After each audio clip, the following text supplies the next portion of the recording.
भारत माता की, भारत माता की, भारत माता की। Thank you.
इसलिए हम करते हैं।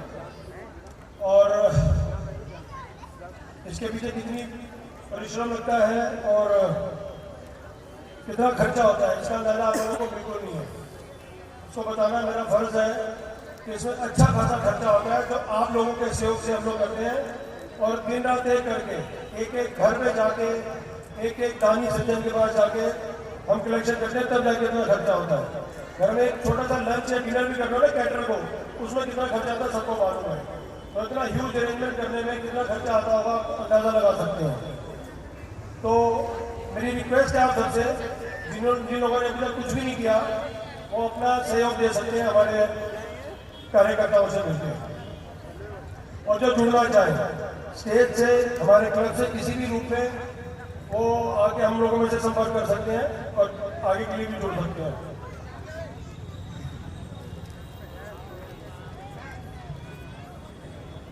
और बच्चों लोग, किसने सुबह उठ के चरण छुए अपने माता पिता के? चलो मैं तो कहूँगा एक बच्चा भी अगर यहाँ से संस्कार लेके गया तो उसका जीवन सफल है। अगर हमारा पूरी रामलीला में से कोई भी एक अच्छा गुण आपके बच्चों को मिले, उनका जीवन सफल हो, तो हमारा उद्देश्य सफल है। और एक आखिरी बात, मैं नीचे ही जा रहा हूँ, एक उद्देश्य ये भी है, आप लोग बड़े होकर जो मर्जी बने, डॉक्टर बने, वकील बने, जज बने, इंजीनियर बने, लेकिन एक अच्छे इंसान जरूर बने। एक अच्छा इंसान किसी भी प्रोफेशन में जाएगा ना तो उसका जीवन सफल है। तो अपने बच्चों को पढ़ाएं, अच्छे स्कूलों में भेजें, कॉन्वेंट में भेजें, इंग्लिश भी सिखाएं, लेकिन अपनी मातृभाषा और अपने संस्कार कभी मत खोने दें। देखो उन बच्चों से बिल्कुल एतराज नहीं है जो सिर्फ इंग्लिश में ही बात करते हैं, लेकिन उन बच्चों से बहुत ज़्यादा एतराज है जिनको हिंदी नहीं आती, मातृभाषा नहीं आती, और खासकर वो जो विदेशों में रहते हैं। पेरेंट्स इंडिया से गए हुए NRI है, मेरे रिश्तेदारी में दादा इंडिया में है, पोता है इंडियन ही, माँ बाप भी इंडियन है, लेकिन उसको हिंदी नहीं आती, दादा दादी को इंग्लिश नहीं आती। तो मतलब ये कौन सी शिक्षा है कि बात ही नहीं कर पा रहे बैठते हो आपस में? तो इंग्लिश भी सिखाओ, हिंदी में भी जोड़ दो। और इसका जीता सा एग्जाम्पल हमारे अमिताभ बच्चन जी हैं, बहुत अच्छी इंग्लिश आने के बावजूद भी हिंदी में बात करते हैं। तो सीन क्या है, देखिए और समझिए मैं क्या कहना चाह रहा हूँ।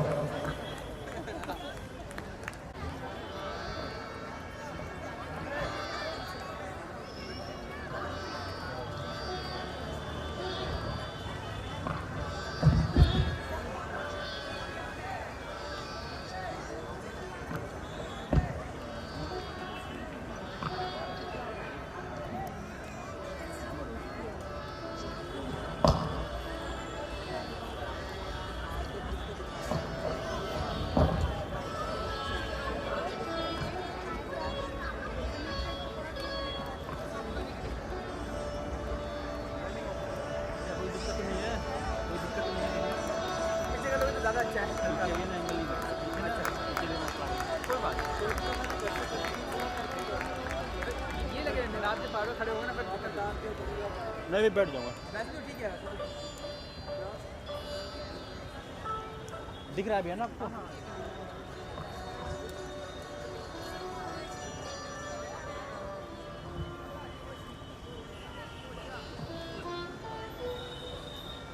ये क्या कहते हैं? के स्नेह और ममता की चिता। क्या कहती हो रघुवंशी? रघुवंशिनी, ये आप कह रहे हैं महाराज, इस अभागन केकई को इसका सर्वनाश करने की योजना तैयार की जा रही है। मैं कौन तुम्हारी होती हूँ, क्यों मुझे सताने आए हो? मन में रखते हो स्वार्थ भाव, प्रत्यक्ष बनाने आए हो। इस जग में कौन हुआ किसका, सब मुंह देखे की चाहत है वही तुम्हारी प्राण क्रिया, जिससे पूरी अपनायत है। मैं कुछ समझ नहीं पा रहा हूँ कि आज अचानक तुम्हें क्या हो गया है, और इन नैनों में क्रोध के डोरे क्या किसी ने कह दिए हैं आज कुछ कड़वे वचन, या किसी की बात तुमको हो नहीं पाई सहन? सच बताओ, क्यों पड़ी हो आज मन मैला किए, जो कहो कर दूं वो भी संसार में तेरे लिए। बोलो बोलो क्या कही, क्यों दुखी हो? मैं कारण जानना चाहता हूँ। कारण? कारण जानकर कीजिएगा भी क्या महाराज? वो कौन दोस्त है जो महारानी के दुख का कारण बना? हम जानना चाहते हैं। दशरथ नहीं, अयोध्या नरेश तुम्हें सच्चा न्याय देंगे। अगर मेरे दुख का कारण आप ही हो तो उस दशा में दशरथ तुम्हारे समीप खड़ा है। यदि दशरथ स्वयं तुम्हारे दुख का कारण है तो उसे अपराध का दंड दो महारानी।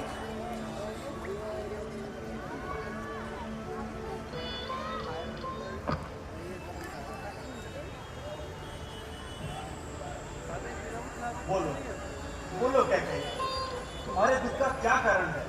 तुम्हें मेरी सौगंध, तुम्हें भरत की सौगंध। हाँ हाँ, भरत ही तो सबकी आंखों का काटा है।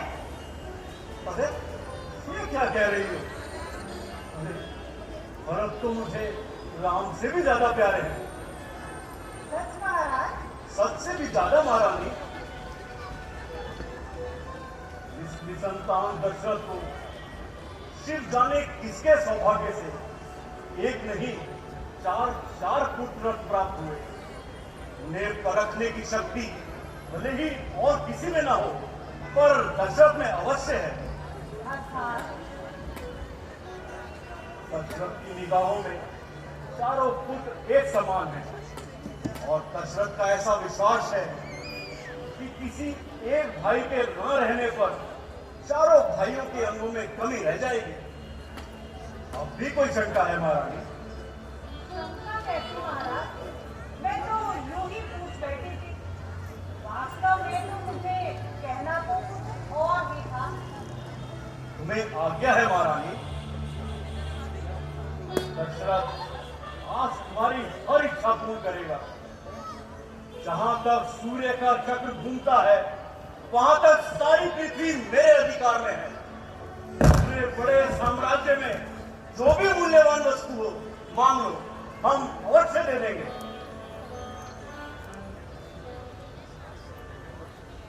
आपको याद होगा महाराज कि आपने मुझे दो वरदान दिए थे। हाँ हाँ, हमें याद है।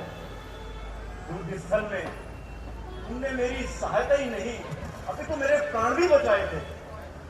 मैं उन दो ऋणों का ऋणी हूं महारानी। यदि आज मैं अपना वो ऋण प्राप्त करना चाहूं तो? क्षत्रिय वीर के वचन पत्थर की लकीर होते हैं। वो जो एक बार कह देते हैं उसे कर दिखाने का साहस भी रखते हैं। बोलो बोलो क्या कही, तुम क्या चाहती हो? महाराज, व्यर्थ है ये नकली दोस्त। हो जाते हैं वक्त पर बड़े बड़े खामोश। क्रोध नहीं, अपमान नहीं, करती हूँ मैं उपहास नहीं। पर सच तो ये है दादाजी, मुझको तुम पर विश्वास नहीं। इन चिकनी चुपड़ी बातों से कुछ अबला को मत बहकाओ। सच्चे हो यदि रघुवंशी तुम सौगंध राम की खा जाओ। हाँ हाँ, मुझे राम की सौगंध है। बोलो बोलो क्या कही, तुम क्या चाहती हो? कहते हुए डर लगता है महाराज कि कहीं मेरी इच्छा की हत्या ना हो जाए।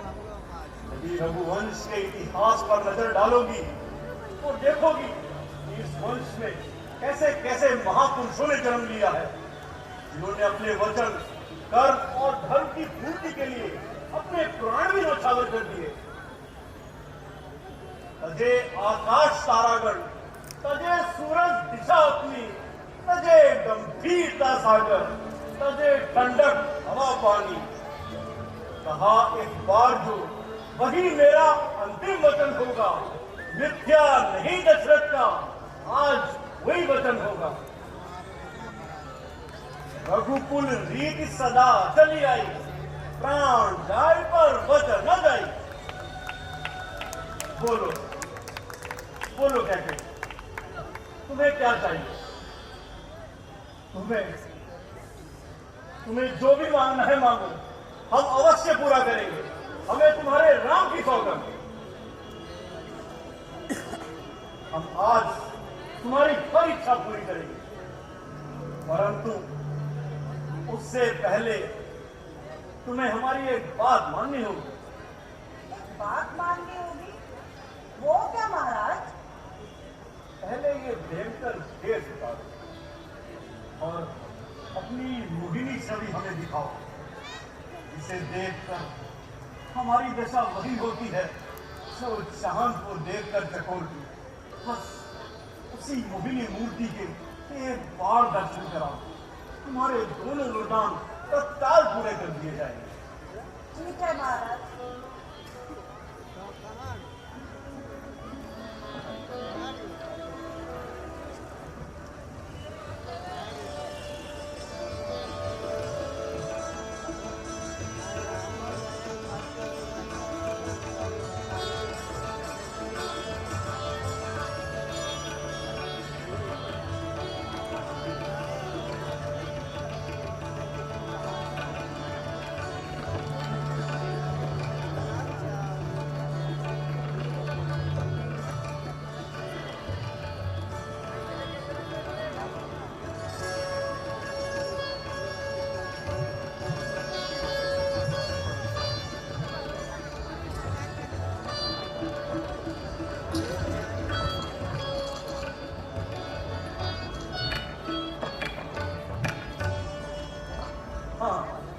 लगती हो ना दशरथ के हृदय आसन पर विराजमान एक साम्राज्ञी।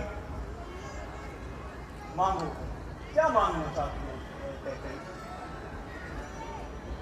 तो महाराज, मैं अपने वचनों को मांग लूं? मांगना कैसा महारानी, ये तो तुम्हारा अधिकार है। बोलो, किस रूप में अपने वचनों की पूर्ति चाहती हो?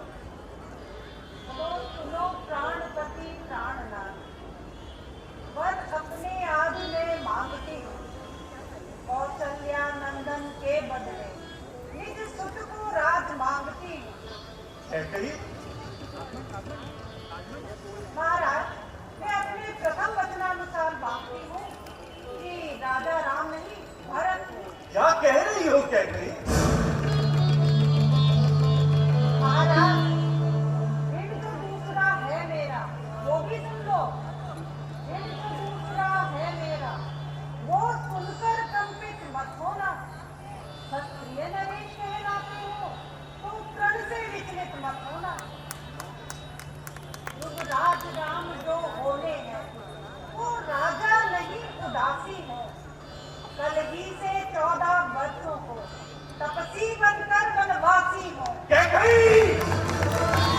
ये क्या कह रही हो? ये नहीं हो सकता, ये कदापि नहीं हो सकता।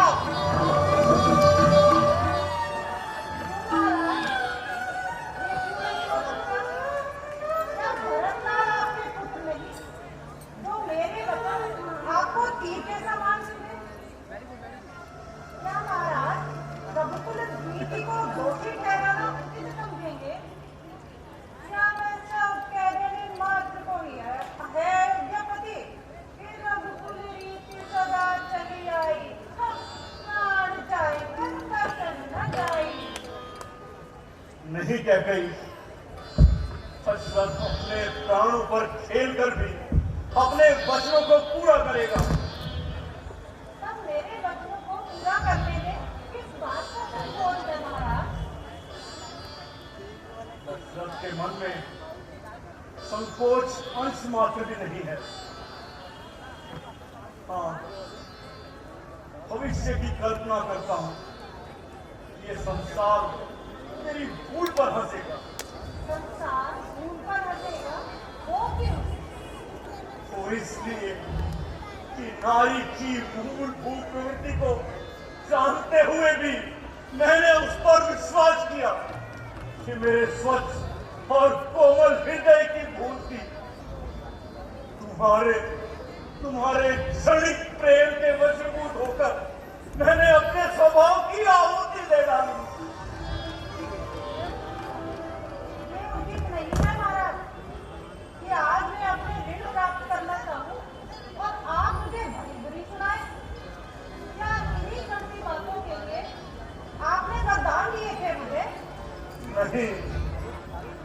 अपनी मर्यादा का सर्वनाश कराने के लिए वो वरदान दिए थे मैंने तुम्हें।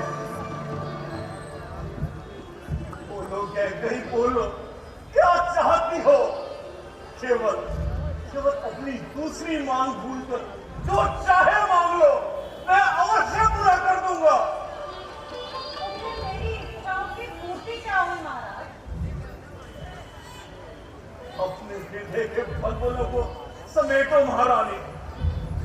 आज आज रघुवंशी नरेश मुसीबतों में जकड़ा पड़ा है। ये मेरे बस से बाहर है महाराज। इतनी कठोर न बनो कैकई। मांगता हूं ठीक, बस इतना कहा मंजूर कर। प्राण भी ले ले मगर मेरे राम को मत दूर कर। दो वरदान जो मैंने मांगे हैं उनको बदल नहीं सकती। पड़ गई रेत जो पत्थर पर, धोने से निकल नहीं सकती। महाराज, यदि हृदय आपका दुखता है तो एक सुझाव सुझाती हूँ। बूढ़ी आंखों के आगे राम रहे, वही उपाय सुझाती हूँ। अब देश बांसगर ही में है, कुछ पंचों में अपमान नहीं। तुम अपने मुख से ये कह दो, दूंगा पिछला वरदान नहीं। कैकई, इतनी निर्दयी मत बनो। तुम भी तो एक बालक की माँ हो। बालक की माँ हूँ तभी तो ऐसी इच्छा कर बैठी हूँ महाराज। तो बताइए, क्या मेरी इच्छा की पूर्ति हो सकेगी? तुम्हारी इच्छा सर्वनाशनी है कैकई। तुम्हारी इच्छा हत्यारी है। मैं फिर भी उसकी पूर्ति चाहती हूँ महाराज। कैकई, कैकई, अब मुझे पूरा विश्वास हो गया है महाराज कि आप मेरे वचन पूरे नहीं करेंगे। तो कान खोलकर सुन लीजिए महाराज कि राम के राज तिलक से पहले आपको मेरी चिता को अग्नि देनी पड़ेगी। आज या तो अयोध्या से राम वनवास जाएगा या कैकई की अर्थी निकलेगी। यदि ऐसा है तो करो अपनी हत्यारी इच्छा की पूर्ति, जिससे तुम्हें पश्चाताप करने का अवसर भी न मिल सके। तो कह दीजिए महाराज कि राज तिलक मेरे भरत को होगा। राज सिंहासन पर मेरा भरत ही बैठेगा। मुझे स्वीकार है, मुझे सब स्वीकार है। राज तिलक भरत को ही होगा। राज सिंहासन पर भरत ही बैठेगा। राज्याभिषेक भरत को ही होगा। मुझे ये सब स्वीकार है। किंतु किंतु क्या महाराज? इस वचनबद्ध दशरथ पर थोड़ी दया करो रानी। आज अयोध्यापति नहीं, कैकई पति मुसीबतों में जकड़ा पड़ा है। जैसे पहले भी कई बार तुमने अपने पति के प्राणों की रक्षा की। अभी बस एक बार, सिर्फ एक बार इन मुसीबतों से छुटकारा दिला दो रानी। दशरथ की निगाहें राम, लक्ष्मण, भरत और शत्रुघ्न में कोई अंतर नहीं पाती। तो ना सही महाराज, मेरी इच्छा है, एक ओर है कैकई की पति भक्ति और दूसरी ओर है वचनबद्ध अयोध्यापति। यदि एक बार फिर तुम्हारी पति भक्ति का उदाहरण देखना चाहूँ तो महाराज, इच्छाओं की पूर्ति इच्छाओं से नहीं हुआ करती।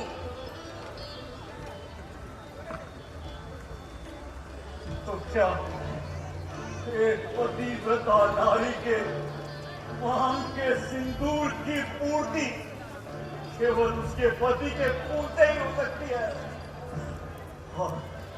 और यदि ऐसा है तो समझ लो कैकई कि तुम्हारी इच्छा पूर्ण हो गई।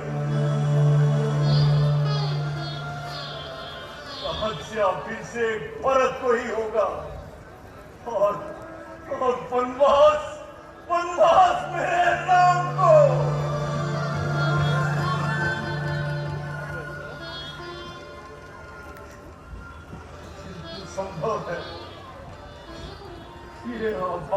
दशरथ ये सब न देख पाए।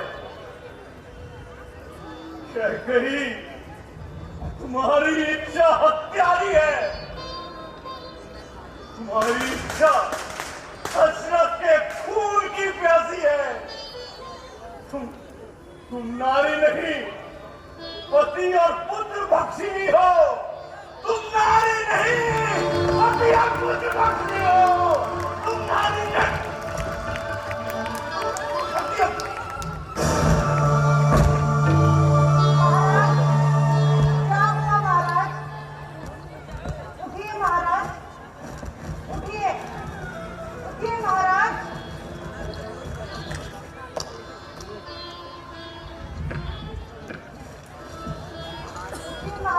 महारानी की जय हो। महाराज को क्या हुआ? जी जैसी आपकी आज्ञा।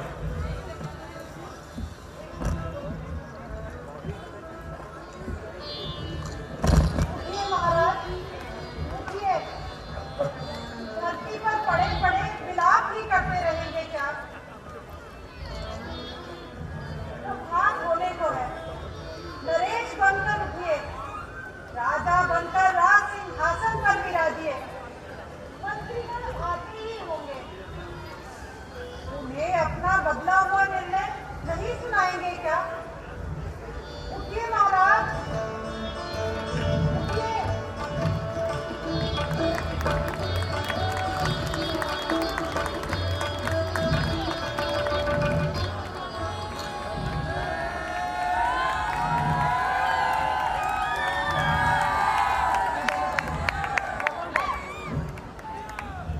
पिताजी, पिताजी, पिताजी, आपकी ये दशा देखकर मेरा मन विचलित हो रहा है। कुछ तो बताएं, आपकी ये दशा का कारण क्या है? कारण मैं बताती हूँ बेटा। महाराज के पास मेरे 2 वचन धरोहर थे, जो कि आज मैंने इनसे मांग लिए हैं। वो क्या माता जी? पहले वचनानुसार मैंने मांगा है भरत को अयोध्या का राज्य, और दूसरे वचन के अनुसार तुम्हारे लिए 14 वर्षों का वनवास। बस बेटा, यही इनकी बेचैनी का कारण है। इतनी सी बात के लिए पिताजी दुखी हो रहे हैं। माँ, भरत तो मुझे प्राण अधिक प्यारा है, और माता पिता की आज्ञा का पालन करना मेरा परम कर्तव्य भी तो है। हाँ बेटा, मुझे तुमसे यही आशा थी। और माँ, 14 वर्ष बीतने में समय ही कितना लगता है। ये तो बिल्कुल साधारण सी बात है माँ, जिसके लिए पिताजी इतना घबरा रहे हैं। यदि कोई और इससे भी कठिन परीक्षा हो तो कहिए, राम उससे मुंह नहीं मोड़ेगा।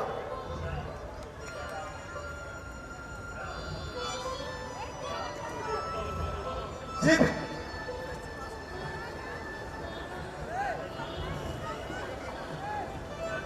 पिताजी, रघुवंशी तो दिए हुए वचनों को अपने प्राणों से भी अधिक प्यारा मानते हैं। ये तो आपकी तो दी हुई हमें शिक्षा है कि रघुकुल रीति सदा चल जाए, प्राण जाए पर वचन न जाए। पिताजी, अब आज्ञा दीजिए कि मैं वनों में जाने की तैयारी कर सकूं।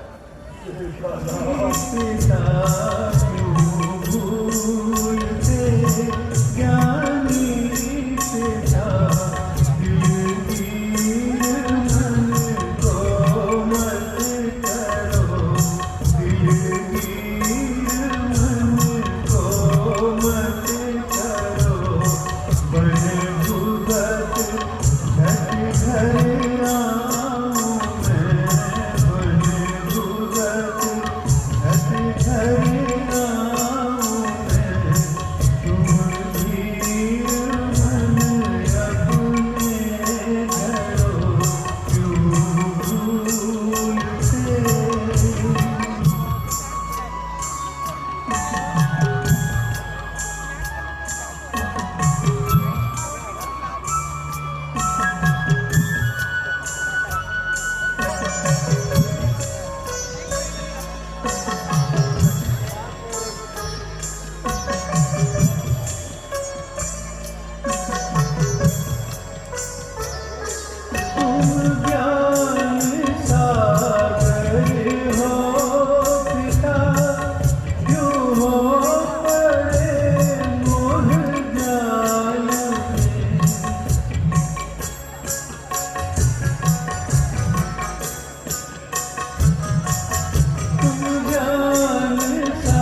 राम,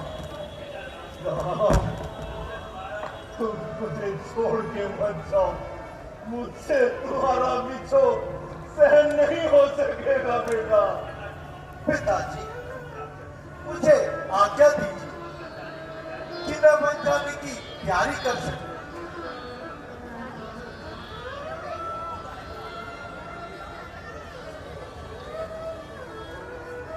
पिताजी, हाँ बेटा, विलंब उचित नहीं। महाराज तुम्हें देखकर दुखी हो रहे हैं। अच्छा माता जी, आप ठीक कहती हैं। मुझे आशीर्वाद दीजिए कि मैं अपने मनों का पालन कर सकूं। सदा सुखी रहो बेटा। हे पिता परमेश्वर, अब आप भी मुझे आशीर्वाद दें। बेटा राम, अब तो दशरथ आशीर्वाद देने का अधिकारी भी नहीं रहा। ऐसा पिता न किसी काल में हुआ है और न कभी होगा। पिताजी, आप ज्ञानी हैं।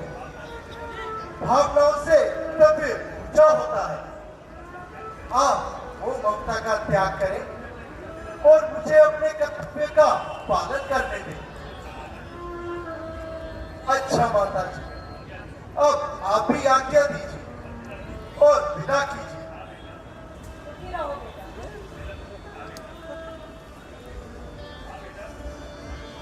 ठीक है बेटा, विलंब उचित नहीं।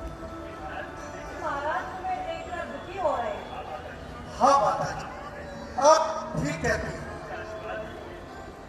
हे पिता परमेश्वर और माता जी, मुझे आशीर्वाद दीजिए कि मैं अपने वचनों का पालन कर सकूं। सदा सुखी रहो बेटा। आप शोक न करें पिताजी। आप जैसा आदर्श राजा और धर्मपरायण पिता पर हमें सदैव गर्व रहेगा। हाँ, जाने से पहले एक निवेदन है आपके श्री चरणों में। मेरे बन जाने पे मेरी माँ कौशल्या बहुत व्याकुल हो उठेगी। पिताजी, उनका ध्यान रखिएगा, उन्हें धीरज बताइएगा, उन पर अपनी कृपा बनाए रखिएगा। पिताजी, उन पर अपनी कृपा बनाए रखिएगा। महाराज रोको मेरे राम को। जी महाराज रोको सुमन जीने को। देखो कहीं वो पैदल ही न चले जाए। जाओ जाओ सुमन जाओ, उन्हें रथ में लेकर वो 4 दिन वनों में घुमा फिरा कर वापिस ले आओ सुमन। समझा बुझा कर वापिस ले आओ। कैसी आज्ञा महाराज, आप निश्चित रहिए। महाराज, हे महाराज,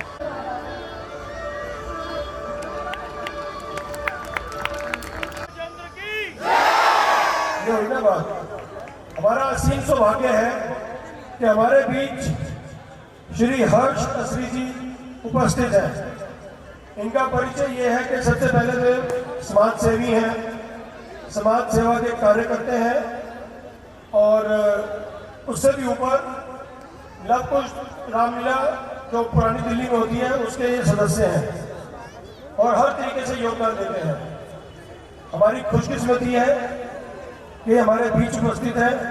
तो मैं प्रधान जी से निवेदन करूंगा कि ऊपर आए और इनका स्वागत करें। श्री हर्ष असरी जी।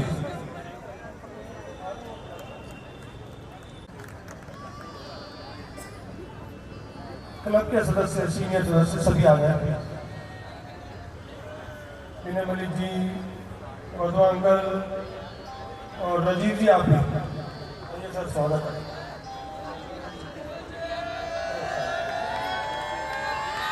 जयकारा लगाएंगे, ऐसे नहीं, शोर नहीं मचाना, हुटिंग नहीं करनी है। बोल सियापति रामचंद्र की, हाँ, ऐसा जितना मर्जी जोर बताओ, ये नंदा नल परिचय कराएंगे बाकी। जय श्री राम। क्या हो गया?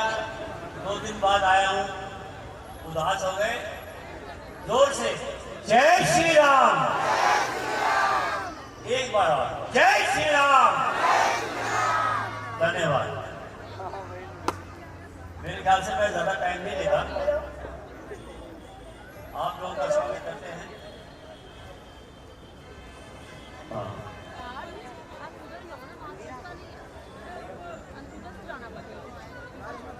और हमारा वीरेंद्र नगर आर्ट्स क्लब, आपको जानकर खुशी होगी कि ये 73वां साल है, 73rd ईयर। हाँ, पाकिस्तान से जब आए यहाँ से तो यहीं से 48 में शुरू हो गया। हमारे first general secretary Shri Dhanraj ji, अफसोस से कहना पड़ता है कि उनका हम कर सकते हैं, इधर प्रभु ने करनी है, लेकिन प्रभु तो आप लोगों को हमारे साथ भेजता है तो हमारा हौसला अफजाई होता है। इसीलिए हम यहाँ से जय श्री राम का नारा लगाते हैं, ताकि हमारे दिलों में प्रभु श्री राम की लौ जलती रहे और ये आवाज़ जो है ये इस्लामाबाद तक जानी चाहिए, लाहौर तक जानी चाहिए। जय श्री राम।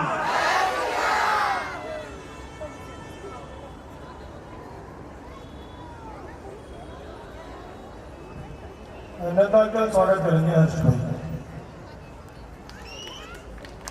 तालियां उनके जोरदार। भाई साहब की पर्सनैलिटी इतनी अच्छी है, आपको खुद जोर से बोल श्री रामचंद्र की। इसी लायक हो सब। अब मैं आपसे निवेदन करूँगा 2 शब्द कहें और कुछ बच्चों को एक अच्छी शिक्षा या एक संदेश देते हैं। दोनों लेडीज फर्स्ट, चलो लेडीज फर्स्ट, चलो ये अच्छा एक्सक्यूज है। जय श्री राम से बोल सकते हो, वही बोलो। जय श्री राम। जय श्री राम। धन्यवाद। अच्छा, आपको पता नहीं था हमारे बीच में ललित जी भी उपस्थित है, इनका भी स्वागत है दिल से, इनके लिए भी जोरदार तालियां। ये ऐसे हर किसी का स्वागत नहीं होता, कोई खास बात होती है। थोड़ी देर पहले मैं आपको यही कह रहा था कि अपने अंदर ऐसी काबिलियत पैदा करो कि आप लोगों का भी जहां भी जाओ सम्मान हो, देश का भी नाम ऊंचा हो, आपके माँ बाप की भी जीवन सफल हो। तो अच्छा काम करने से, अच्छा इंसान बनने से आदमी स्टेज पे पहुंचता है।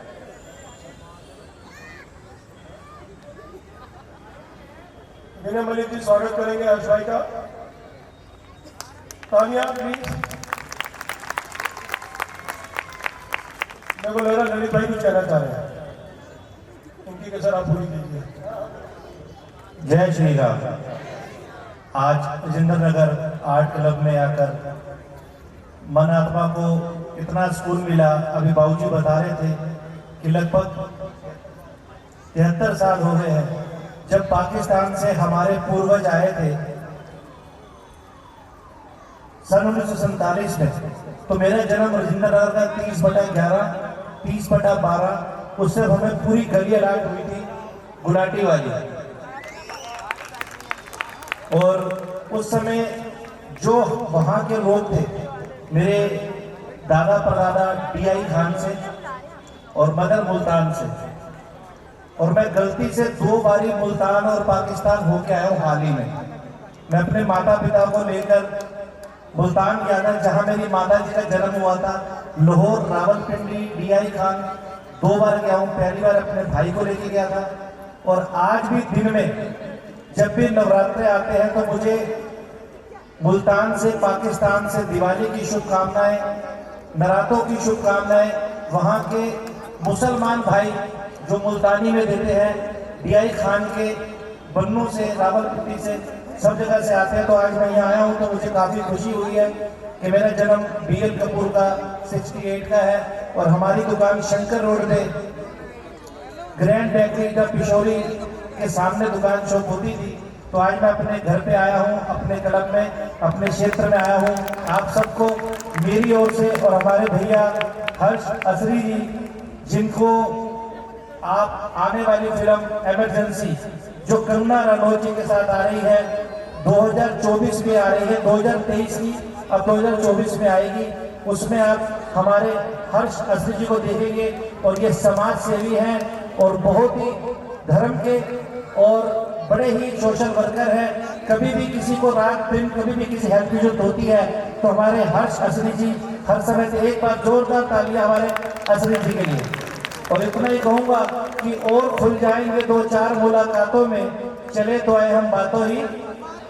गलती से मैंने 9 साल रामला करी है, जिसके अंदर 3 साल गुजरावाला टाउन की, 3 साल पश्चिम बिहार की, 2 साल पंजाबी बाग की और 2 साल सुभाष नगर की।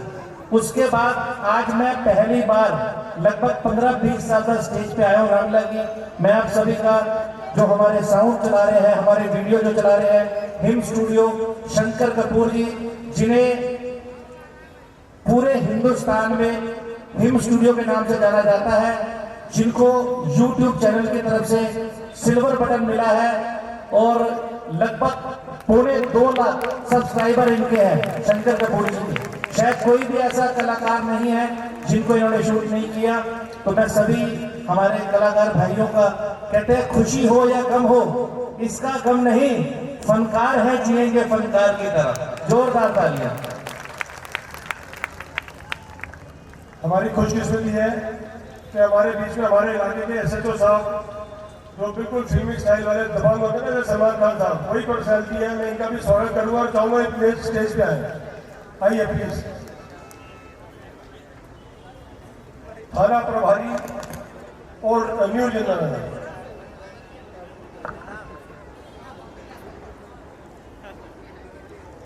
वाह जी वाह। मुझे अभी भी पता चला इनके साथ हमारे एरिया के IPS श्री आयुष कुमार और डॉक्टर नमिता जी, इनका भी स्वागत है। कृपा करके आप लोग भी आए।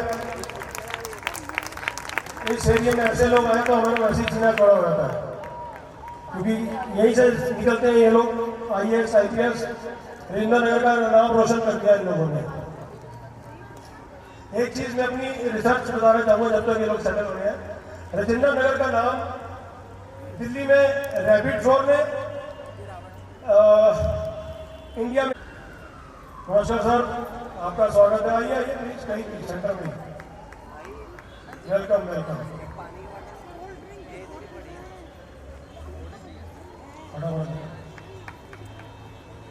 तालियां भाई लोगों प्लीज। ये असली हीरो होते हैं जो समाज सेवा करते हैं, सिविल सर्विस वाले सब A to Z। तो एक जगह इन सबके लिए बोल श्रीमती रामचंद्र की। और बिल्कुल बोलिए सर, मैं तो थोड़ा सा। ये आयुष जी IPS ऑफिसर है, अस्पताल कहते थे। ये वॉलंटियर मित्र है, यहीं पे पढ़ाई के यहीं पे लगे, अभी 12वीं पास आउट हो गए हैं। और डॉक्टर नमिता नहीं है, वो भी यहाँ पर आते हैं कि जो IPS इस तरह से लोगों को पढ़ाते हैं।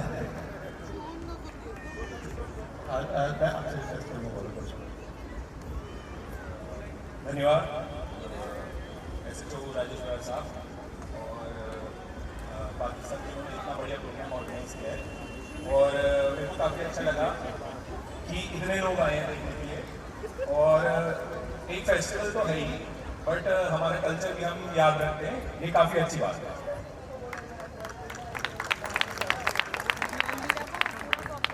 धन्यवाद यहाँ बुलाने के लिए और ऐसे सम्मान देने के लिए। राजेंद्र नगर में जैसा कि बराड़ साहब ने कहा कि सब IPS IAS सब यहाँ से बनते हैं, लेकिन साथ साथ हमें अपना कल्चर और सब फॉलो करना चाहिए ताकि हम शुक्रगुजार हो सके जब हमें ये सब बन जाए। जैसे IPS आयुष जी आपके साथ हैं और मैं सबसे यही उम्मीद करूँगी जितने भी बच्चे हैं वो पढ़ते रहें और आगे बढ़ते रहें। धन्यवाद।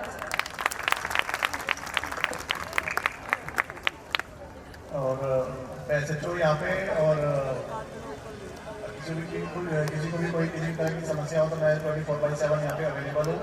और मुझे बड़ा अच्छा लगता है सर, लास्ट टाइम भी यहाँ पे देख के गया था और इस बार भी, बल्कि मेरी वाइफ भी कह रही थी कि एक हम भी चलेंगे देखने के लिए, तो मैं उनको भी लेके आऊँगा। पहले मैं SHO हरिनगर था, वहाँ पे भी बहुत अच्छी रामलीला होती थी। वो बड़ा सा स्टेज आया था 100 मीटर का, 3 जगह वो चलती थी, और बट ये भी उसी के मुकाबले की है। बहुत अच्छा लगता है मुझे यहाँ पे देख के, बड़ा अच्छा अरेंजमेंट है। और मेरी तरफ से भी जो भी अरेंजमेंट हो पाएगा मैं उससे जाना चाहूँगा। Thank you. और रही बात गंगाराम हॉस्पिटल की, गंगाराम हॉस्पिटल में हिंदुस्तान के भी गया हूँ और पाकिस्तान के भी गया हूँ। सड़क के इस तरफ पुराना गंगाराम है, सड़क के इस तरफ नया गंगा राम है लाहौर में, और गंगा राम जी की समाधि पे भी मैं होके आया हूँ पर्सनली। तो देखिए राजेंद्र नगर का जो नाम है, जहां तक मैं समझता हूँ हमारे पूर्वजों ने बताया, दिल्ली की सबसे पाश कॉलोनी और सबसे अमीर लोग, अगर दिल्ली सबसे पहले बसी थी तो रिंदनगर था, और आज भी रुतबा रिंदनगर का कायम है। एक बार जोरदार तालियां हमारे रिंदनगर आर्ट क्लब के लिए, सभी पदाधिकारियों के लिए जिनका मैं नाम नहीं जानता, उनके लिए भी, दिल्ली पुलिस के सभी जवानों के लिए, और जिनके सहयोग से ये सारे कार्यक्रम हो रहा है। और हमारे मेन निगरानी जी जो राम का रोल कर रहे हैं, हम सभी उनके भी धन्यवादी हैं कि उन्होंने हमें आमंत्रित किया। आप सबका दिल से धन्यवाद। अगला सीन तैयार है, मेरे ख्याल से बैठ के देखा जाए। तो सीन शुरू हो, जब तक ये उतरे 3 बार जयकारा लगाएंगे जोर से, बोल सियापति राम। नहीं सॉरी, मैं जितनी जोर से बोलूँ आपने उतनी धीरे से बोलना है, मैं जितना धीरे बोलूँ उतना आपने उतनी जोर से बोलना है। बोल सियापति रामचंद्र की, बोल सियापति रामचंद्र की। अरे धीरे बोलना था, थोड़ा प्रैक्टिस करते हैं। बोल सियापति रामचंद्र की। Thank you. अगला सीन तैयार।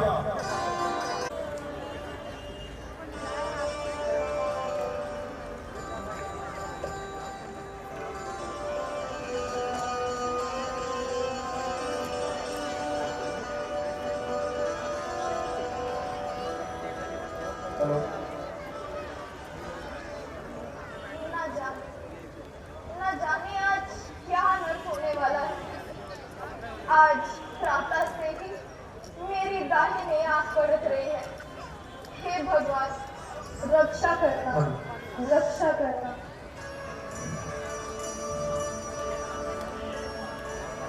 प्रिय, ये भगवान से आज मांग रही हो? नाथ, कल आपका राज्याभिषेक होने वाला है ना, इसलिए मैं भगवान से आपकी। सीते, पिताजी ने अब राज्य के बदले मुझे वन यात्रा का संदेश दिया है। अब राज्य का उत्तराधिकारी राम नहीं, मेरा भरत होगा, भरत। प्रणाम। पिताजी की आज्ञा का पालन आप सहर्ष कीजिए, किंतु दासी को भी साथ चलने की आज्ञा दीजिए। नहीं सीते, तुम्हारा वनों को जाना कभी उचित नहीं। तुम घर में रहकर अपने सास और ससुर की सेवा करो, और तुम वनों में कष्ट सहने योग्य भी तो नहीं। स्वामी, मेरा दुख सुख तो आप ही के साथ है। आपके बिन मुझे स्वप्न में भी सुख नहीं। प्रिय, जरा सोचो, कठिन भूमि पर नंगे पांव चलना होगा, वृक्षों तले धरती पर सोना होगा, जंगली कंदमूल खाकर निर्वाह करना होगा। बोलो, घर सकोगी? प्रभु, आपके समीप रहकर तो मुझे सब स्वीकार है। कंदमूल मिले या भूखी रहूं, परंतु सीता किसी भी प्रकार अपने पति के धर्म को क्यों छोड़ नहीं सकती स्वामी? भला बताओ तो, तुम मेरे साथ वनों में किस लिए जाना चाहती हो? और यदि यही प्रश्न मैं आपसे पूछूं तो? मुझे तो मेरे माता पिता की आज्ञा है कि मैं 14 वर्षों तक वनों में रहूं। तो मुझे भी मेरे माता पिता की आज्ञा है कि जहाँ मेरे पति रहे मैं भी वहीं रहूं। मैं किसी भी प्रकार आपका साथ नहीं छोड़ सकती स्वामी। जिस प्रकार चांद बिना चांद, जल बिन मछली और प्राणों बिन शरीर है, उसी प्रकार स्वामी बिन नारी भी निर्जीव है। यदि आपको ये विश्वास है कि 14 वर्षों बाद भी आप मुझे जीवित पा सकेंगे, तो भले ही छोड़ जाइए प्रभु, भले ही छोड़ जाइए। पति की अनुपस्थिति में अपने सास और ससुर की सेवा करना भी तो एक नारी का धर्म है सीते। परंतु जिस नारी ने कभी अपने पति के चरण कमल दर्शन किए बगैर कभी जल भी ग्रहण नहीं किया, वो भला कैसे जीवित रह पाएगी ना? आप भी बताइए वो कैसे जीवित रह पाएगी ना। अच्छा प्रिय,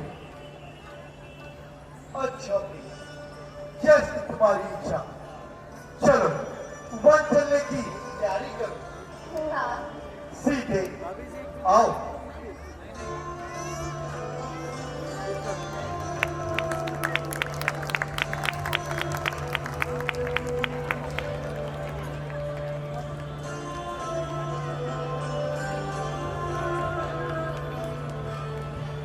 आकाश,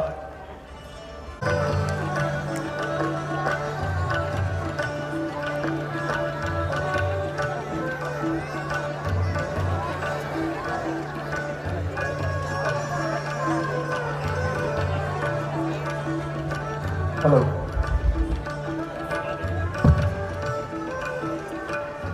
अब तक मैंने सहन किया मां, किंतु आपकी यह दशा देखकर अब और नहीं सहा जाता। लक्ष्मण के जीते जी मां की ये दशा धिक्कार है। आप आज्ञा दे माता कि मैं अभी जाकर। शांत बेटा शांत, इसमें किसी का क्या दोष है? ये तो शायद मुझे अपने कर्मों का फल मिल रहा है, क्योंकि मुझे मेरा राम और बेटी सीता को छोड़कर दोनों वनों में जा रहे हैं। महाराज की आज्ञा का पालन करना हम सबका धर्म है, और पति की आज्ञा। यह न्याय है मां, यह न्याय है। जब भैया राम ही राज्य के उत्तराधिकारी है तो फिर किसी दूसरे का उस पर क्या अधिकार? रोने और गिड़गिड़ाने से राज्य तो नहीं मिलता। जब तक मेरे दम में दम है मैं यह न्याय कदापि नहीं होने दूंगा। काल की मैं ज्वाला हूं, विष का महासागर हूं मैं, भूचाल का मैं वेग हूं, प्रलंब का चक्र हूं मैं। जब तक हृदय में शांति है तब तक मले हूं मैं, और जाऊं यदि क्रोध से तो महाप्रलय हूं मैं। मेरा क्रोध जब उबलेगा तब अयोध्या किस हाल में होगी? स्वर्ग की देवभूमि भी नदी पर तैर होगी। मैं अपने विष भरे बाणों से तीला इलाका को चला दूंगा, पर तुझे इस राज्य का मजा अभी चखा दूंगा। बता दूंगा हस्ती परत की, उसे नशात कर दूंगा, अभी पर छिन्न से बर्बाद कर दूंगा। अयोध्या के शांत वातावरण में यकायक इतना बड़ा परिवर्तन। क्षण भर पहले की खुशी मानो विलीन हो गई।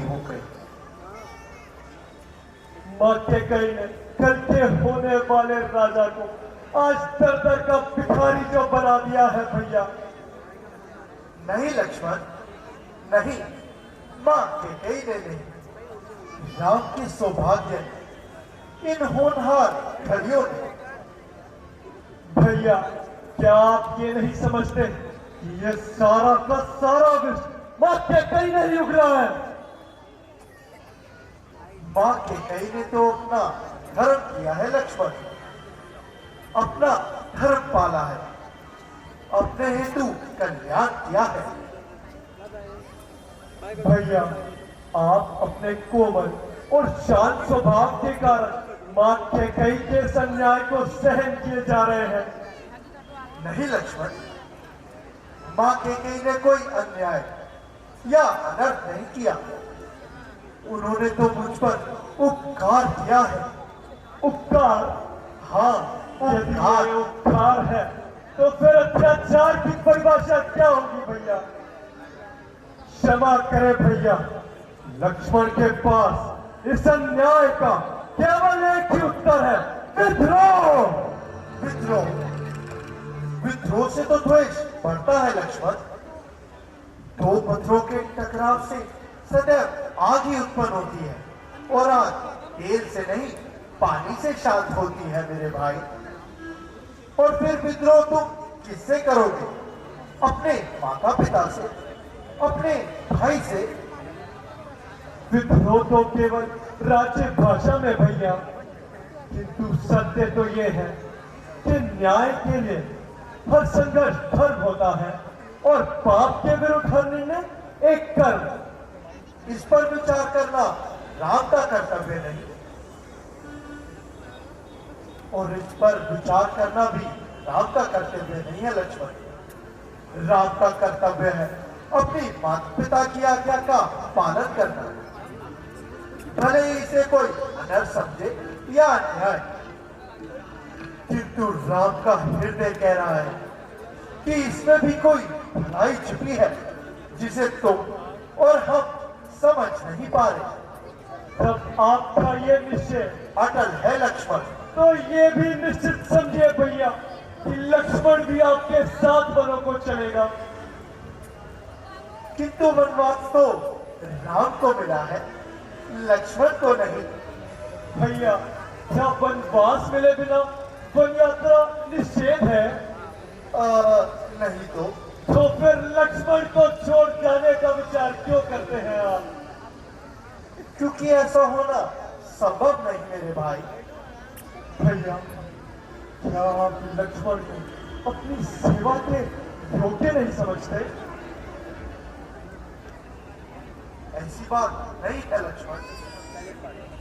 भैया ये सत्य है कि लक्ष्मण के भाव इतने ऊंचे तो नहीं। आप भूत, भविष्य और वर्तमान के ज्ञाता है, आप शांति के देवता है भैया।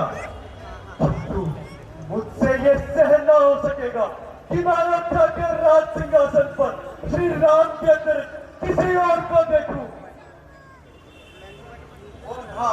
कोई नहीं रोक सकता लक्ष्मण।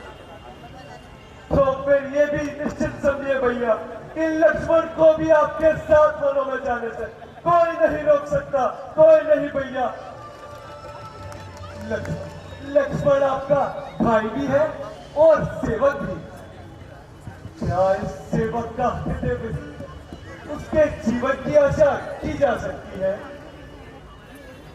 यदि यही तुम्हारा निर्णय है तो ईश्वर तुम्हारी रक्षा करे। चलो वहां चलने की तैयारी करो भैया। लक्ष्मण।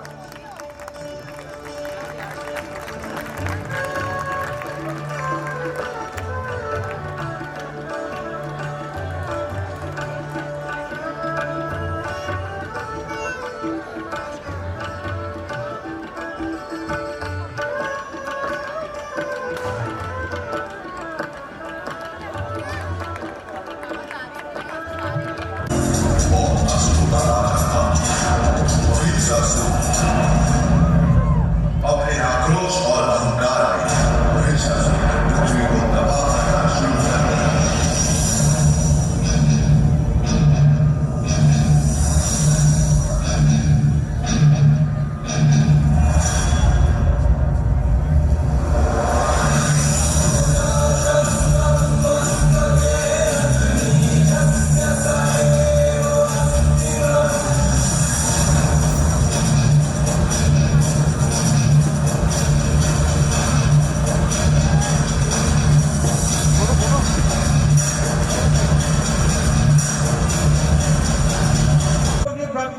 काल की मूरत। तो सीता जी पृथ्वी की पुत्री है और श्री राम आकाश के द्योतक। अब रावण कहते हैं तुम्हारा भगवान, और भगवान को तो मानता नहीं, वो कहते तुम्हारा भगवान बहरूपिया है। अब यहाँ पर वेदवती एक क्लू दे रही है, देखिए बहरूपिया। तुम भगवान को नहीं जानते, मेरे भगवान को नहीं जानते, तुम उस त्रिलोकीनाथ को नहीं जानते। त्रिलोकीनाथ का इस कदर अपमान, तुम यह भी नहीं जानते कि 2 जन्म पूर्व तुम उसी बहरूपिया के पहरेदार रह चुके हो। ये पहरेदार एक क्यों है? ये हमने जो स्टोरी आपको बताया, जो स्क्रिप्ट है, एक एक वर्ड आप अगर ध्यान से सुनेंगे तो कहीं ना कहीं लिंक हो रहा है। तो 2 जन्म पूर्व, 1 जन्म पूर्व जो विराह अवतार विष्णु भगवान का हुआ, उससे 1 जन्म पूर्व की ये कहानी है, दूसरे जन्म की। तो ये संकादित कुमार है, जरा ध्यान से सुनेंगे तो आपको आनंद भी आएगा और लिंकेज समझ आएगा। 4 संकादित कुमार हैं जो ब्रह्मा जी के पुत्र हैं। वो वैकुंठ में विष्णु भगवान से मिलना चाहते हैं, विष्णु भगवान जी के पास जाते हैं और कहते हैं हमें प्लीज विष्णु भगवान जी से मिलना है। अब जो वहां पर सिक्योरिटी गार्ड है, जो जैसे यहाँ पर सिक्योरिटी गार्ड होते हैं जय और विजय नाम के जो सिक्योरिटी गार्ड है विष्णु भगवान के वैकुंठ में, और उनसे वो प्रार्थना कर रहे हैं शंकरादित्य कुमार कि हमें प्लीज जाने की अनुमति दी जाए। तो वो जो सिक्योरिटी गार्ड है वो अपने आप को बहुत, जैसे आजकल हम देखते हैं कई नेता में विशेषकर सभी लोग इस प्रकार के नहीं है, कई नेता हैं जो मेंबर ऑफ पार्लियामेंट है उनको पोस्ट मिल जाती है, वो 5 साल के लिए एक्चुअली वो सिक्योरिटी गार्ड है कॉन्स्टिट्यूशन के, मगर वो सोचते हैं कि हम तो परमपिता परमात्मा हो गए, उनको किसी को आने नहीं देते अपने पास और कठोर बन जाते हैं। ऐसा नहीं होता। अगर आज दिन है तो रात अवश्य होगी, अगर दिन है तो रात अवश्य होगी, रात है तो दिन अवश्य आएगा। अगर आज असफल है तो सफलता अवश्य आपके चरण छूमेगी एक न एक दिन, और अगर सफल है तो असफल होने के लिए भी तैयार रहिए। तो ऐसा जो मानता है वही परमपिता परमात्मा का सच्चा भक्त है। तो शंकरादित्य कुमार जो है वो जब वो गार्ड उनकी बात नहीं मानते जय विजय, तो वो उनको श्राप दे देते हैं, कर्ज कर देते हैं कि तुम मुझे जाने से मना कर रहे हो आप हमें, तो हम आपको श्राप देते हैं कि 7 जन्मों तक आप मनुष्य रूप धारण करोगे, 7 जन्मों तक आप यहाँ से वैकुंठ से आपको जाना पड़ेगा, आपका प्रस्थान हो जाएगा और आपको वैकुंठ से हम यहाँ से प्रस्थान करके मनुष्य रूप धारण करेंगे। अब जो जय विजय है वो बहुत परेशान होते हैं, वो कहते हैं वैकुंठ छोड़ के जाना नहीं चाहते, विष्णु भगवान की जो सेवा में लीन है वो छोड़ के जाना नहीं चाहता। वैकुंठ में बैठा हुआ व्यक्ति उसे कहते हैं कि आपको नीचे जाना पड़ेगा और 7 जन्मों के लिए पता नहीं कितने वर्ष बीत जाएंगे। तो जब वो नहीं मानते तो वो विष्णु भगवान जी के पास जाते हैं जय विजय, वो विष्णु भगवान जी से अपनी प्रार्थना करते हैं कि ऐसे ऐसे हमसे गलती हो गई है और हमने उनको मना कर दिया और उन्होंने कर्ज कर दिया, हमें श्राप दे दिया है कि आप 7 जन्मों तक नीचे रहेंगे, मनुष्य का रूप धारण करेंगे। यहाँ पर विष्णु जी भी सोच में पड़ जाते हैं, क्योंकि जो कर्ज किया है, श्राप दिया है, वो किसी ऐसे वैसे व्यक्ति ने नहीं दिया, ब्रह्मा जी के पुत्र हैं जिन्होंने दिया है। उस श्राप को उन्होंने कहा ये तो भाई पॉसिबल नहीं है, एक्सचेंज नहीं हो सकता, ये तो श्राप आपको पूरा करना पड़ेगा, इसको थोड़ा सा चेंज कर सकते हैं।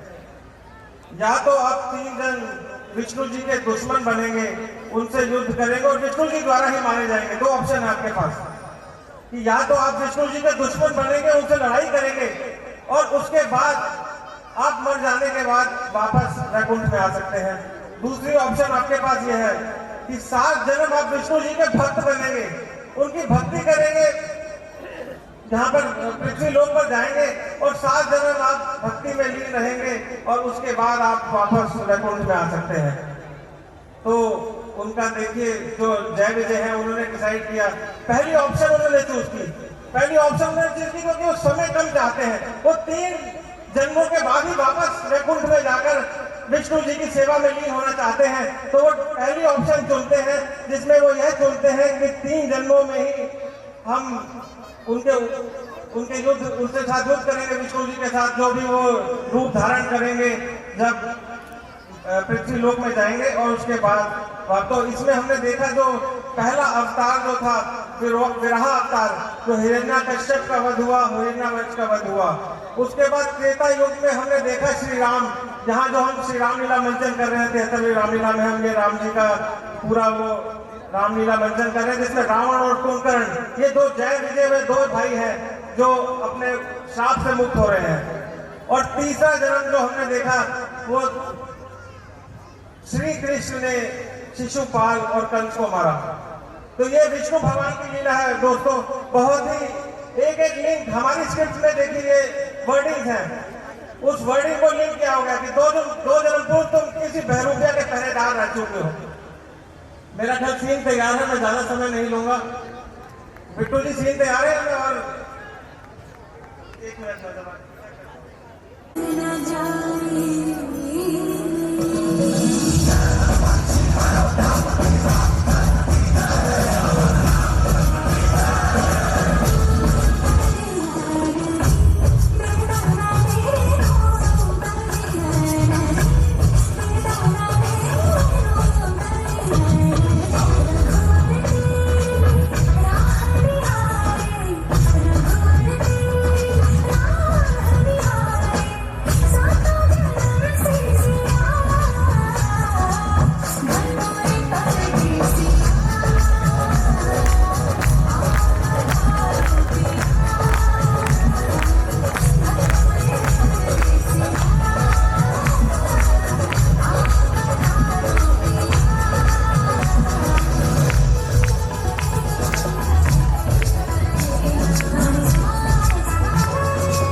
परफॉर्मेंस एक बार और ये बताने में मुझे बहुत खुशी हो रही है कि हमारे क्लब से दूर दूर तक नहीं जुड़े हुए, ये अचानक आया पटेल नगर से। इन्होंने बोला हमारे बच्चे परफॉर्मेंस देना चाहते हैं, तो हमने उनका वेलकम किया और मैं इनका एक बार स्टेज पर बुला के स्वागत करना चाहूँगा। मैं चाहूँगा आप लोग स्टैंडिंग ओवेशन दें आने के बाद, मेरे लिए नहीं उनके लिए। और मैं चाह रहा हूँ कि हम लोग तो राजेंद्र नगर के हैं, ये दोनों, ये बिटिया और वो जो पूरी टीम आई थी, दोनों पटेल नगर के हैं और आपस में इनका कोई लिंक नहीं है। तो ये हमारे साथ ढूंढना चाहते हैं, भगवान ने चाहा तो अगले साल ये लोग हमारे साथ रामलीला में भी पार्टिसिपेट करेंगे। तो मैं सोच रहा हूँ पटेल नगर का नाम बदलकर राजेंद्र नगर एक्सटेंशन रख दिया जाए, तभी मजा आएगा। तो मैं एक बार टीम को बुलाना चाहूँगा। आइए सर, हर्ष भैया अपनी टीम को लेके आओ। स्टैंडिंग ओवेशन, लाइट खोलो जरा हॉल की, देखें कौन कौन खड़ा होता है इनके सम्मान में। हॉल की लाइट खोली जाए, लाइट मास्टर, पंडाल की लाइट जलाई जाए। ये लाइट को जलाएगा पंडाल की अंदर की, दिखना चाहिए कौन खड़ा कौन बैठा। वाह भैया वाह, दिल से धन्यवाद। ये सब आपके लिए, आप डिजर्व करते हो। आजा बेटा, तू भी आजा, बच्ची लेके आजा, आजा शाबाश। सेंटर में इससे बड़ा उपहार या पुरस्कार नहीं हो सकता आर्टिस्ट के लिए। स्टैंडिंग ओवेशन, सैल्यूट आप सबकी है मैनेजमेंट मंडल की, लेकिन छोटी लड़की ने भी बहुत काम किया। Thank you so much, thank you so much. फिर से कुछ लेकर आएंगे आप लोगों के लिए। Thank you, thank you. भाई मुझे उड़ाना दे तो कह देना निर्दोष मुझे। अच्छा माता मैं चाहता हूँ तुम सावधान होकर रहना। मेरा अब के भीतर तुम इस लेखा के भीतर है ना। ये रे अंकल के जो पालकुटी में आएगा है आन, उसे इस लक्ष्मण की वे यही खत्म हो जाएगा। माता मैं जाता हूँ, तुम सावधान। भैया इस बच्चे की प्रेजेंस ऑफ माइंड देखो, इसे माइक नहीं उठाया। अच्छे लोग गलती करते हैं, डायलॉग बोलते हैं, मुंह के आगे से माइक उठा देते हैं। Very good. रावण वाला भी सुनाओ। मेरा नाम रावण है,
कोई न जाने पल में क्या हो जाए।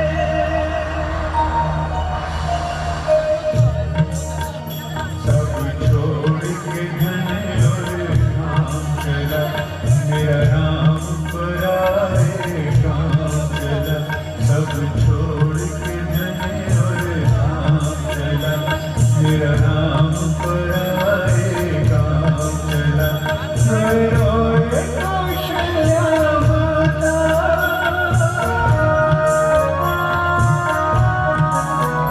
रोए रोए कौशल्या माता। मेरा राम चला, मेरा प्राण चला, प्रभु राम चला। सब छोड़ के धने और धाम चला, मेरा राम पर आए काम चला। सब छोड़ के धने और काम चला।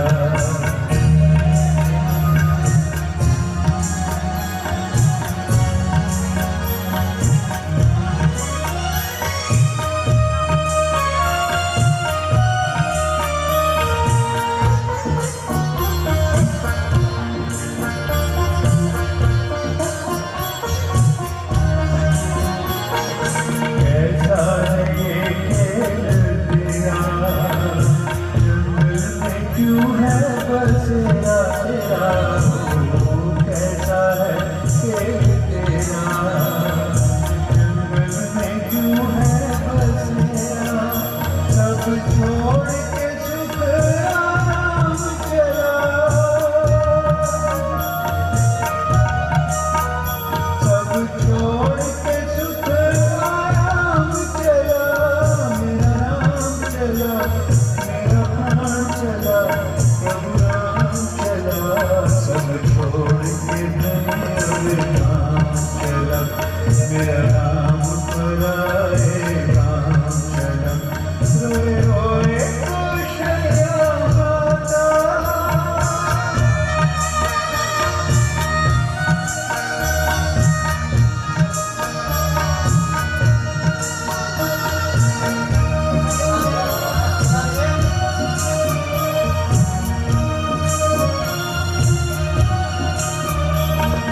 कैसी है लीला न्यारी, जंगल की करी तैयारी तूने हो, कैसी है लीला न्यारी, जंगल की करी तैयारी, ये समय बड़ा बलवान हुआ,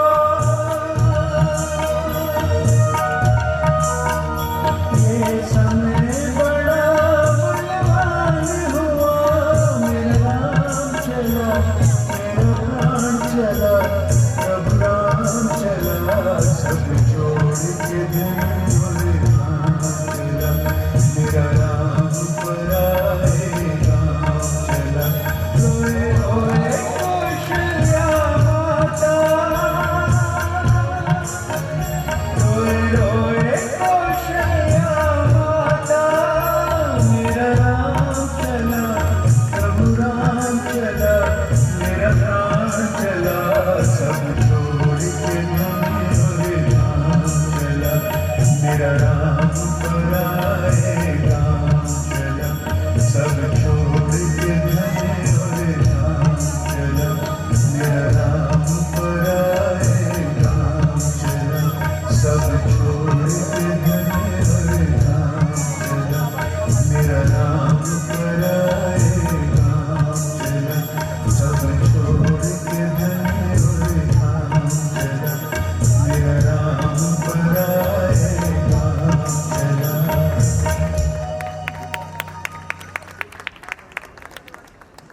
अच्छा नगरवासी, तुम्हारे प्रेम के लिए हम बड़े आभारी हैं, परंतु अब अपने घरों को लौट जाओ और राजप्रबंध में भरत का हाथ बटाओ। हे नाथ, जल के बिना मछली और मणि के बिना सर रह सकते हैं, पिता हम आपके बिना नहीं रह सकते हैं। हम आपके बिना नहीं रह सकते हैं प्रभु, हम आपके बिना नहीं रह सकते। इसीलिए इतनी कृपा कीजिए कि हमें भी साथ चलने की आज्ञा दीजिए। हमें भी साथ, हमें भी साथ आने की आज्ञा दीजिए। अच्छा, तो चलो, अब रात्रि हो आई है, सब लोग थोड़ा विश्राम कर लो। जैसे आज्ञा क्या प्रभु।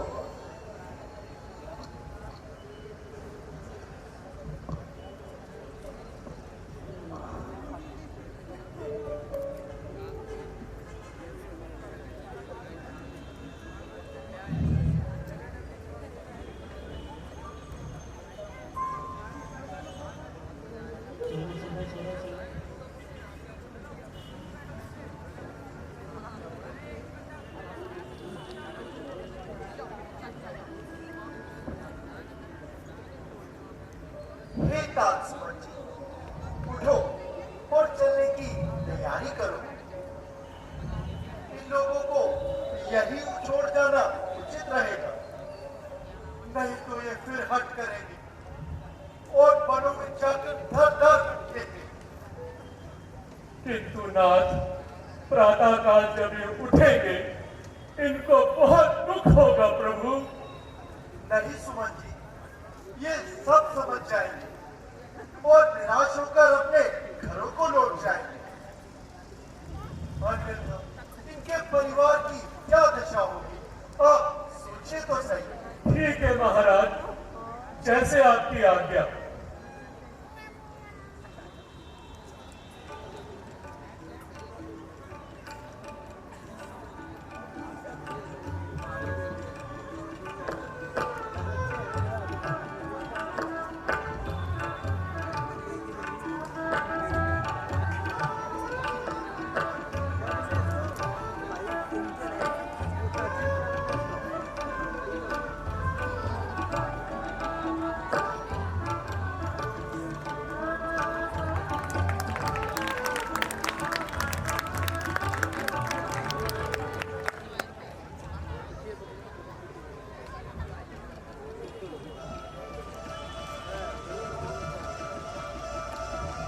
भाई लक्ष्मण, जी भैया। अब जाकर बढ़का दूध लाओ और जटा बढ़ा। जैसी आज्ञा भैया। दूध, बड़ का दूध, अब क्या जटा बढ़ाई जाएगी? क्या ताज पहनने वाले शीश पर मुनियों वाली लटर लहराई जाएगी? बस बहुत हो चुकी महाराज। महारानी कैकेयी की आज्ञा पूरी हो चुकी। अब ये वन का श्रृंगार देखा नहीं जाता।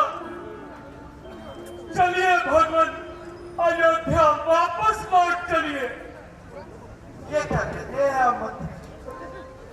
सुनिए प्रभु, आपके अयोध्या से जाने के बाद महाराज रो रो कर हलकान हुए जाते हैं। हर सांस के साथ राम, हे राम कहकर सिर पीट रहे हैं। उन्होंने मुझे आज्ञा दी थी कि जाकर मेरे राम, सीता और लक्ष्मण को 2-4 दिन जंगल में घुमाकर श्री गंगा जी में स्नान करवाकर वापस ले आना। यदि राम और लक्ष्मण ना लौटे तो मेरी पुत्री सीता को ही ले आना। सुमन जी, माना कि आप हमारे हितकारी हैं, परंतु ज्ञानी होते हुए भी आप हमें ये सलाह देंगे कि हम पिताश्री के दिए हुए वचनों का पालन ना कर सके, रघुवंश की कीर्ति को कलंकित कर दे, अब हत्या करके लौट जाए और महाराज को साथ बना दे। लौट जाओ, परंतु महाराज को मैं क्या उत्तर दूंगा? जब वे दुखी होंगे उन्हें किस प्रकार शांत करूंगा? गिर रहा है उनकी आंखों में नजारा मौत का। लुट गए सारे सहारे, एक सहारा है मौत का। सुमन जी, आप जानते हैं शूरवीर संघर्ष से नहीं घबराते, अब अति आने पर पग पीछे नहीं हटाते। अच्छा, ना सही। यदि आप अपनी प्रतिज्ञा से विवश हैं तो ना सही, परंतु लक्ष्मण और जानकी को तो वनवास नहीं मिला है। उनको तो वनों में रहने की आज्ञा नहीं दी गई है। उनको ही वापस भेज दीजिए। महाराज की शांति का कुछ तो उपाय कीजिए। सुनिए मंत्री जी, मेरी एक बात ध्यान से सुनिए। जिस नगरी का राजा बिना सोचे समझे अपना वचन हार जाए और अपनी संतान को वनवास दिलाए, उस नगरी का और उस राजा का भला कौन सम्मान करेगा? और जिस नगरी का राजा भरत हो और राजमाता कैकेयी, उस राज्य का नाम सुनते ही मेरा खून खोल उठता है और अब वापस लौटने को कहते हैं। मैं उस नगरी की ओर देखना तक नहीं चाहता। प्यारे मंत्री, लक्ष्मण की बातों पर ध्यान न दीजिए और मेरी ओर से पिताजी को कहना कि वो हमारे वियोग में आहे ना भरे, इस दुख को शांति से सहन करें। 14 वर्ष जल्दी ही बीत जाएंगे और अयोध्या लौटकर हम उन्हीं के दर्शन पाएंगे। धिक्कार है, धिक्कार है भागे सुमन, तुझ पर लाख बार धिक्कार है। कान सुन रहे हैं, हृदय मनन कर रहा है, बुद्धि सोच रही है, परंतु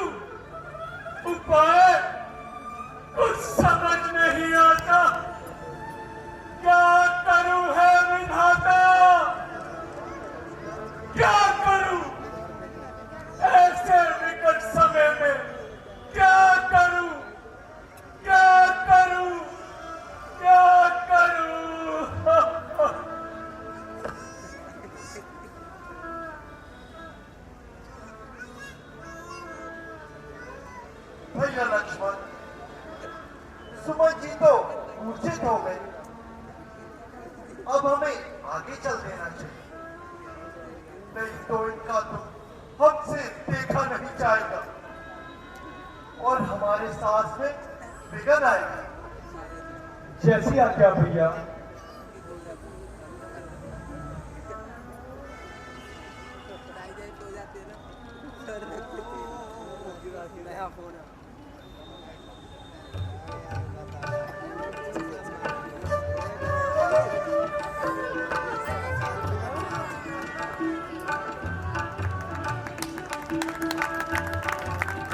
बोल सियावर रामचंद्र की।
राम वनों को जा रहे हैं और तेरे पास अयोध्या की ओर दौड़ लगा रहे हैं। क्या कहेगा? महाराज पूछेंगे तो क्या कहेगा? हाय पापी, किस तरह महाराज को समझाएगा? उस दुखी मन को भला संतोष कैसे आएगा? कैसे आएगा? कैसे आएगा? कैसे आएगा?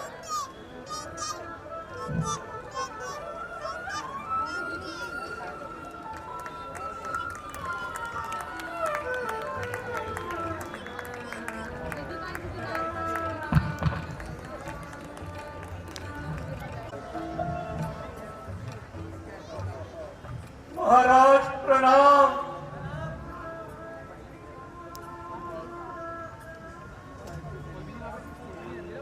अकेले ही आए हो? मेरे नाम क्या है? मेरी पुत्री सीता कहाँ है? सुमन बोलो, सुमन बोलो, चुप क्यों हो? क्षमा कीजिए महाराज, मैं आपकी आज्ञा का पालन नहीं कर सका।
ला ला जल्ला, तुझे बूढ़े ब्राह्मण का श्राप है कि जिस प्रकार हम पुत्र वियोग में आज प्राण त्याग रहे हैं, उसी प्रकार तू भी पुत्र वियोग में तड़प तड़प कर मरेगा। तू भी तड़प तड़प कर मरेगा, तड़प तड़प कर मरेगा।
महाराज प्रणाम। सुखी रहो, समाचार लाए हो? महाराज, आपको अयोध्या शीघ्र बुलाया है। सभी माताएं और पिताजी कुशल तो है? जी, सब कुशल है, किंतु आपको शीघ्र बुलाया है। भैया राम और लक्ष्मण का सुकुशल है ना?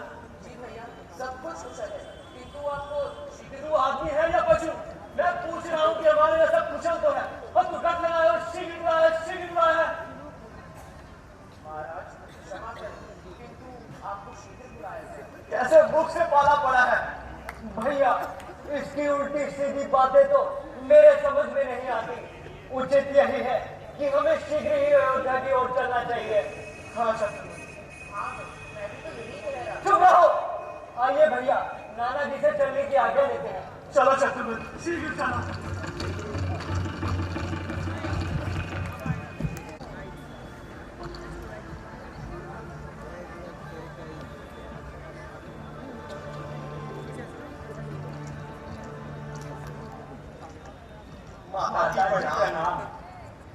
जुग जुग जियो मेरे लाल।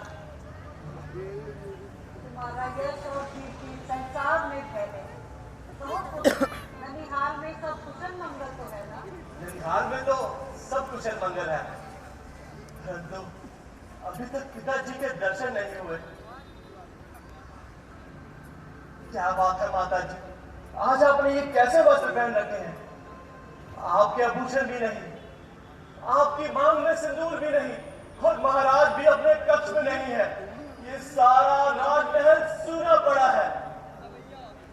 बेटा, जरा धैर्य धरो, कुछ जलपान कर लो, यात्रा की थकान मिटा लो, बाद में सब मालूम हो जाएगा। माता जी, मेरी थकान तो पिताजी के दर्शन मात्र से दूर हो जाएगी।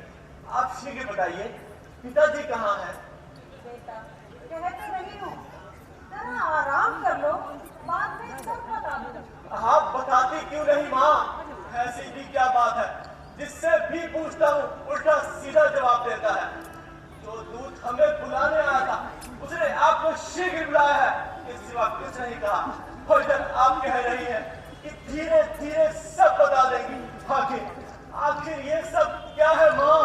हाँ माता जी, बताइए बताइए ये सब क्या है? आखिर आला में उदासी छाई क्यों है? नगर की गलियां सुनसान, प्रजा के चेहरे उदास और महल में वीरान साया क्यों है? बेटा, मुझे दुख है कि तुम्हारे पिताजी हम सबको छोड़कर परलोक सिधार गए हैं। पिताजी!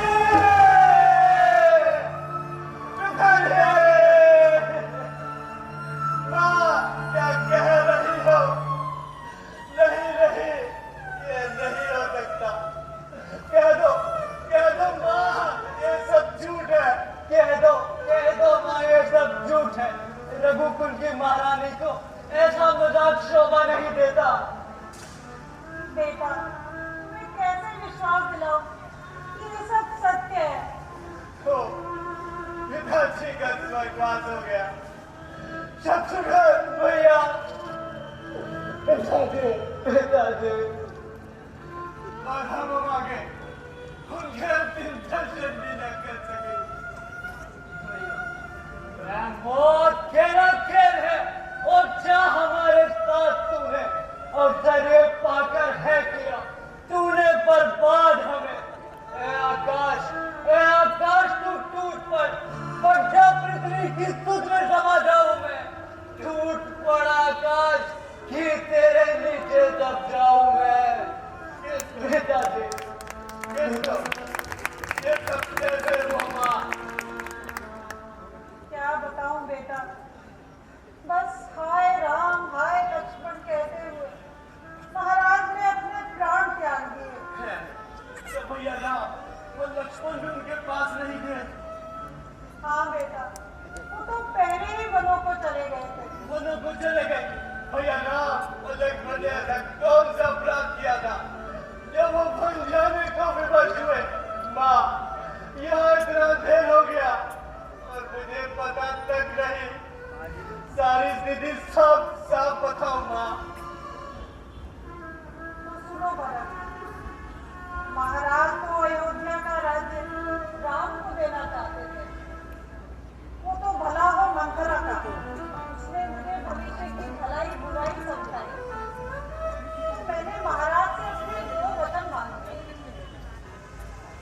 एक के अनुसार मैं अयोध्या का राज्य, नहीं मां नहीं, और दूसरे के अनुसार राम को 14 वर्षों का बनवास। नहीं मां नहीं, ये क्या रख कर डाला मां।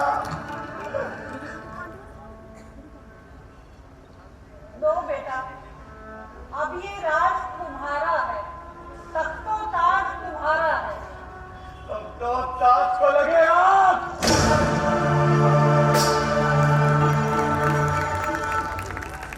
जब तुम्हारी जबान चली तो क्यों ना आग में जली। भैया राम को बनवास और मुझको ये सब भोग मिला। अब मालूम हुआ ये सारी आग तुम्ही ने लगाई है। बेटा, ये सब तो मैंने तुम्हारी भलाई के लिए किया है। चुप रहो, बुरा करना था अगर मेरा तो यूं खाती बड़ा मेरा। पैदा किया था जब तुमने, दबा देती गला मेरा, दबा देती गला मेरा। अब मुझे बेटा मत कहना। क्या अब तुम्हें मेरा बेटा होना भी स्वीकार नहीं? हाँ, मुझे तुम्हारा बेटा खिलाने में भी लज्जा आती है। माता, क्या तुम मेरी माता हो? क्या तुम्ही माता मेरी? क्या तुम्ही सूर्य कुल की रानी? क्या तुम्ही जन्मदाता मेरी? क्या तुम्ही जन्मदाता मेरी? तुम मन में ये कल्पना करो कि बेटा जन्मा ही नहीं मैंने, मैं समझूंगा बेमां का हूं, कोई माता ही नहीं मेरी। मानव तो है संबंध सभी, मानव तो सारे नाते हैं, अन्यथा अकेले ही प्राणी इस जग में आते और जाते हैं। बेटा, मैंने तो तुम्हें अयोध्या का राज्य दिलाने के लिए अपने सुहाग का सिंदूर मिटा दिया, कलंकिनी कहलाए, और तुम मुझे उसका ये बदला दे रहे हो। बदला तो तुम्हें तब मिलेगा जब भरत भी भैया राम के चरणों की सेवा के लिए वनों को चला जाएगा, और तुम माता कुशंगा की तरह पुत्र व्योम में तड़पोगी, पुत्र व्योम में तड़पोगी। रणवीर पिता के बेटे हैं तो शांति उन्हें पहुंचाएंगे। कुछ भी हो श्री रामचंद्र को अब हम देश बनाएंगे। जितना है राज्य बड़े ही को मत यही न्यायपूर्वक है। राजा तो श्री रामचंद्र है, ये भरत तो सदा सेवक है। ऊपर सुनते सूर्य चल, नीचे गंगा यमुना साक्षी। करता हूँ आज प्रतिज्ञा में करके बच्चा साक्षी। रघुकुल का मुकुट नियम पूर्वक जब तक न श्री राम के सर पर हो तब तक शैया को तजता हूँ, पृथ्वी ही मेरा बिस्तर हो। बेटा तुम ये क्या कह रहे हो? बेटा कहकर मुझे कलंकित मत करो। राम जैसा धर्मात्मा, सीता जैसी सती साधी और लक्ष्मण जैसे सच्चे सेवक को वनों में भेजकर तुम्हें लज्जा न आई? तुम्हारी आत्मा ने चीत्कार नहीं किया? आज के बाद तुम मेरी माता नहीं। मुझे जन्म तक नरक में रहना स्वीकार है, परंतु तुम्हें अपनी माता कहना स्वीकार नहीं। यदि मेरी आवाज इस लोक से परलोक तक पहुंचती हो तो हे पिताजी आप भी सुन ले। आज से आपके भागे बेटे भरत ने मक्के कई का त्याग कर दिया है। पिताजी मुझे आशीर्वाद दे कि मैं आपकी इच्छा अनुसार भैया राम को वनों से लाकर अयोध्या के राज सिंहासन पर बिठा सकूं। और महारानी कैकई, यदि तुम स्त्री न होती तो तुम्हारे दुष्कर्म के लिए आज मैं अपने हाथों से तुम्हारे टुकड़े कर देता।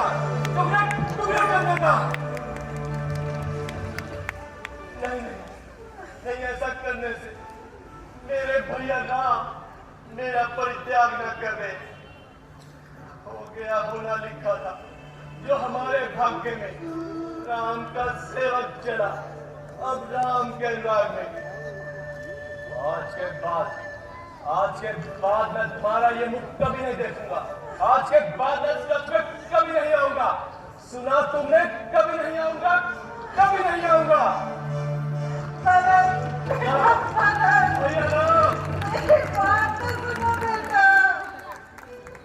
जो नारी कुल का नाश करे, एक दास्ती के भड़का देने भर से मोह ममता लोग के वशीभूत, जो नारी पति पर घात करे, है श्री रामचंद्र जी को वनों में भेज, जो सुख महलों का प्राप्त करे, कैसे उनको महता कहते, कैसे लज्जा का भाग बने। मेरी भी यही प्रतिज्ञा है कि आज के बाद मैं तुम्हारा ये मुख कभी नहीं देखूंगा। आज के बाद मैं भी इस कक्ष में कभी नहीं आऊंगा। सुना तुमने? कभी नहीं आऊंगा, कभी नहीं आऊंगा, कभी नहीं आऊंगा।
अभिशाप, ये अभिशाप कैसा मार है?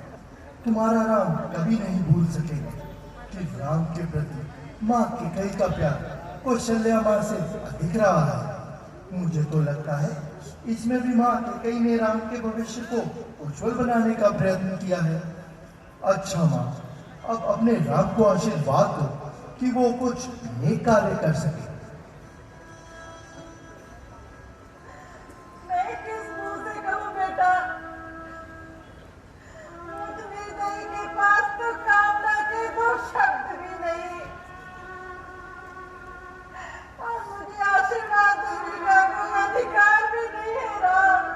आज के अंधकार में मुझे भले ही आपको कितना ही कोई बुरा भला समझे, किंतु भविष्य में मैं आप कर्तव्य पालन की एक अमिट उदाहरण बने। मुझे विश्वास है कि आज की कहानी में कोई विशेष कारण छुपा है। संभवतः ईश्वर इस शरीर से कुछ कार्य पूर्ण कराना चाहते हैं। अच्छा माँ, अब विदा दो और आशीर्वाद